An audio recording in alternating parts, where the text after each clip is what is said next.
Ngaku deh, pasti sering dilamar kan? Sering. Oleh parpol? Oh, kirain sama cewek. Sule ini orang yang sensitif. Dan dia itu mudah sekali menangis. Masa sih? Iya. Apalagi kalau kita berbicara soal muka ya. Ketika kita mau bikin ketawa orang, kita harus celingak-celinguk. Kita bikin ketawa orang. Orang yang mau ketawa juga celingak-celinguk. Tapi masih merasa politisi nggak? Bukan merasa, bahwa kita tetap tidak boleh berhenti juga berpolitik. Kan berarti gaya jawabnya aja udah gaya politisi. Jadi kan harus menyesuaikan. Bisa dibantu, ada apa ya Dek ya? Ini kenapa? Ini apa? Kenapa? Jadi jangan berantem. Kalau kampanye kan kalau gua diajak kampanyenya, kalau enggak ngapain? Kalau diajak Anda jangan bertele-tele. Selamat datang di Mata Najwa. Saya Najwa Shihab, tuan rumah Mata Najwa. Saat hukum dikendalikan dan keadilan dianaktirikan, humor menjadi cara mengutarakan ketidakpuasan. Bisa saja warga terus dipaksa baris berbaris, namun lelucon bisa tumbuh lewat bisik-bisik sinis. Lelucon yang tajam tumbuh dari kenyataan bukti pikiran warga tak selalu bisa dikendalikan. Humor rakyat adalah pertanda bahwa kekuasaan memang ada batasnya. Ketika kebebasan kini sudah didapatkan, apakah humor politik masih relevan? Inilah Mata Najwa. Politik jenaka.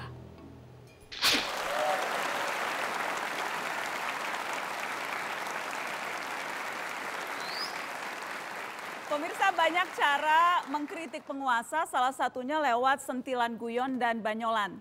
Seniman ini sudah memulainya dan tak sungkan berlakon untuk membuat panas kuping politisi atau sekedar membangunkan masyarakat untuk berani berbicara. Butet, Kartarajasa.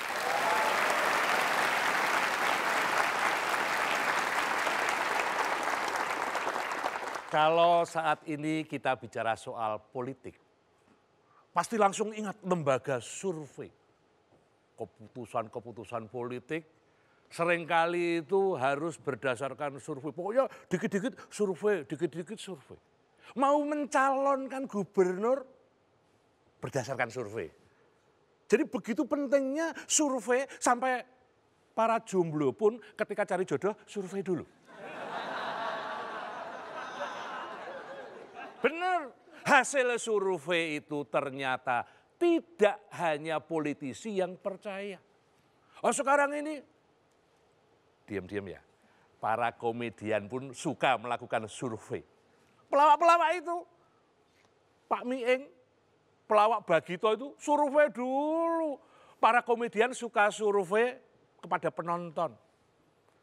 Berapa kali ya penonton itu tertawa? Tawanya pendek apa panjang ya? Kalau ternyata penontonnya itu tertawanya pendek, berarti penontonnya itu hidupnya susah. Tapi kalau tertawanya panjang, nah ini pasti penontonnya sudah ke Maerot. Jadi semakin banyak penonton yang tertawa, berarti sukses. Dan para komedian langsung berdoa, oh, semoga penonton yang tertawa dilapangkan jalannya masuk surga.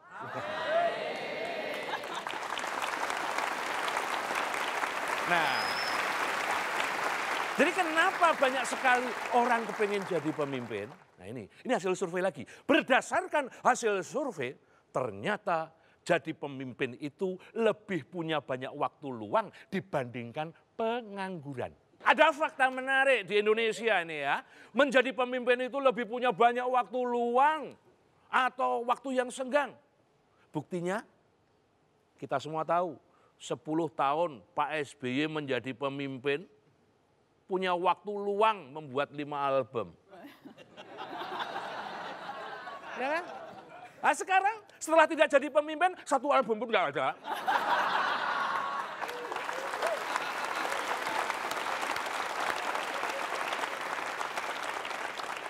Begitu juga dengan Pak Jokowi.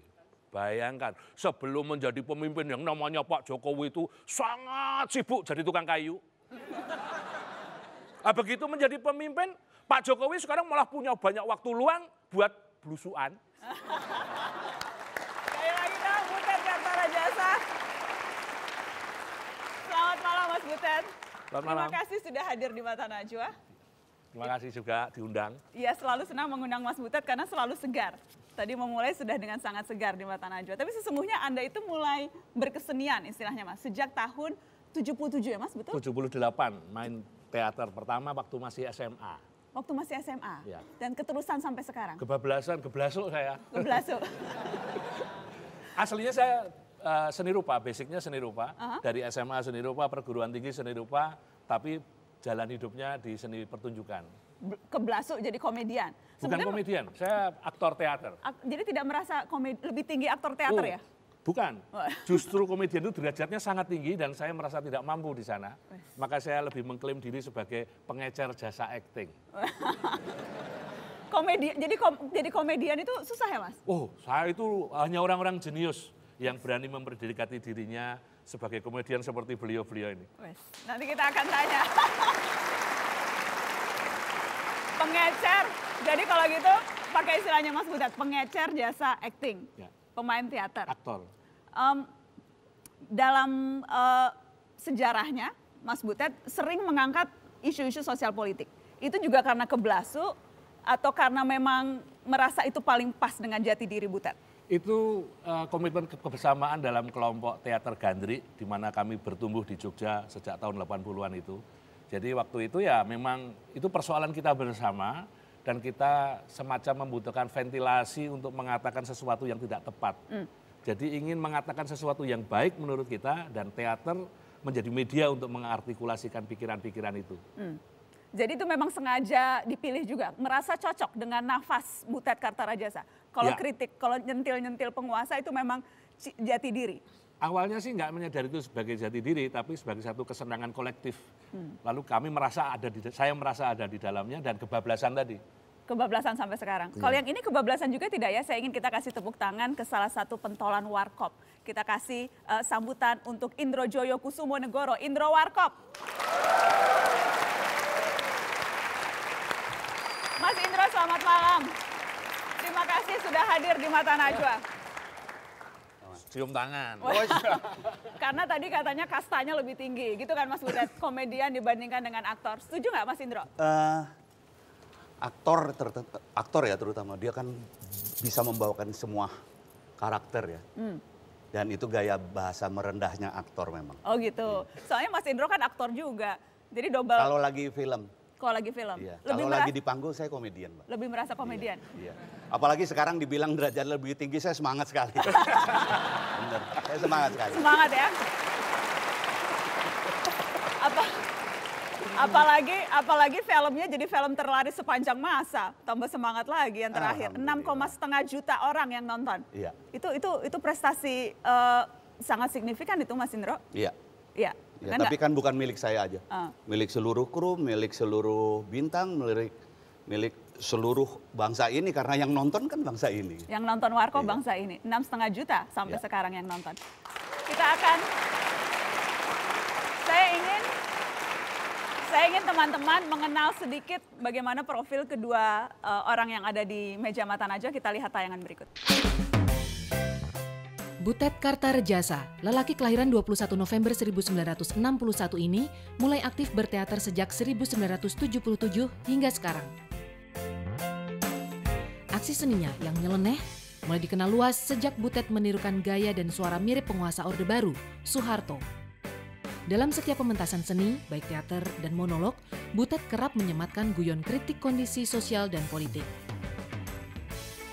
Kini Butet bersama aktor Gaek Slamet Raharjo bermain dalam program mingguan Republik Sentilan Sentilun di Metro TV. Aktor komedi senior yang punya nama asli Indro Joyo Kusumo Negoro ini mulai bergabung dengan grup komedi Warkop bersama Dono dan Kasino pada pertengahan 1970-an. Sejak awal banyolan Warkop DKI yang mulai beken di Radio Prambors sudah menyentil soal dunia politik. Belakangan, Indro dan grup Warkop mulai merambah ke dunia film sejak 1979 dan terhitung sudah 34 film layar lebar yang dibintangi Warkop DKI. Di sebagian besar filmnya, Warkop DKI juga menyusulkan kritik. Salah satunya adalah film berjudul Chips yang menyisipkan adegan suap.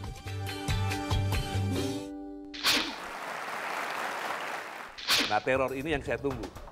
Sekarang tidak merasa terteror? Belum. Belum. Oh, jadi masih mungkin ada ya? Oh, insya Allah.